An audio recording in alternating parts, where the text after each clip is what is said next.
Let's bring in our political editor, Andrew Clennell, now for the Crystal Ball, the Sunday morning regular. Andrew, let's talk about the Prime Minister's plan today. He's understandably going to be in Victoria in those flood-affected regions. Yes, the PM will be visiting the flood zone in Victoria today. It will be a week dominated by news of these floods. The PM will host the Singaporean Prime Minister at the Lodge Monday night, where no doubt the subject of the Optus hack will come up, given the firm is owned by Singaporean company Singtel, as will relations with China. Then he'll be off to Perth by the end of the week for a visit. Kieran? Andrew, interesting you said earlier, and I sort of tend to agree that with the parental leave announcement over the weekend, it's going to be one of not a heap of really big positive announcements, you'd think, from Jim Chalmers on Tuesday week in his first budget.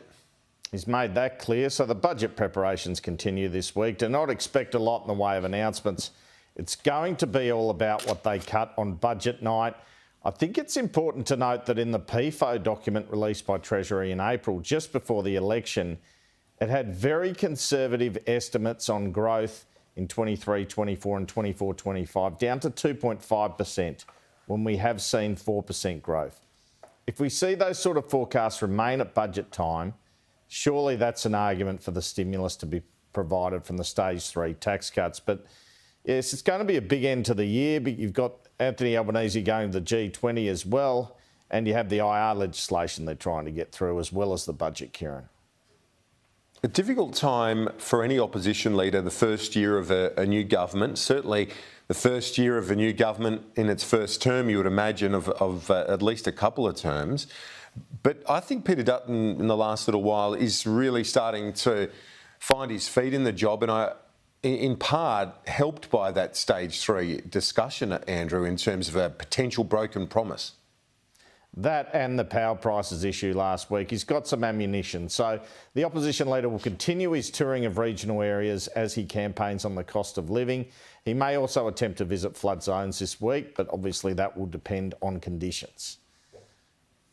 Let's elaborate a bit more now on that appearance yesterday by Anthony Albanese, the Prime Minister, winning and returning the Labor Party from the years of the wilderness back to the government. But those conferences, they haven't always been a place of peace and solitude for the leader of the left faction, Mr Albanese.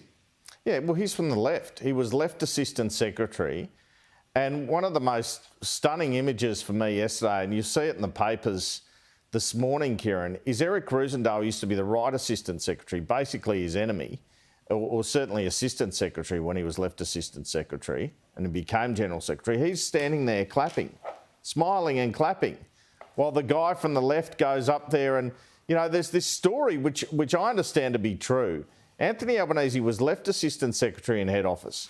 He went away for a week. They dismantled his office, Della Bosca and Roosendahl. His office was taken down. Albanese then goes and gets some tradie mates to go and put it back up again. So that was the level of animosity, and yet here he is in charge of the New South Wales Labor Party, in charge of the Labor Party federally. So I think you can see why he was so emotional at this moment yesterday. Indeed, all that history and the fact that he is the leader of not just the Labor Party but the country.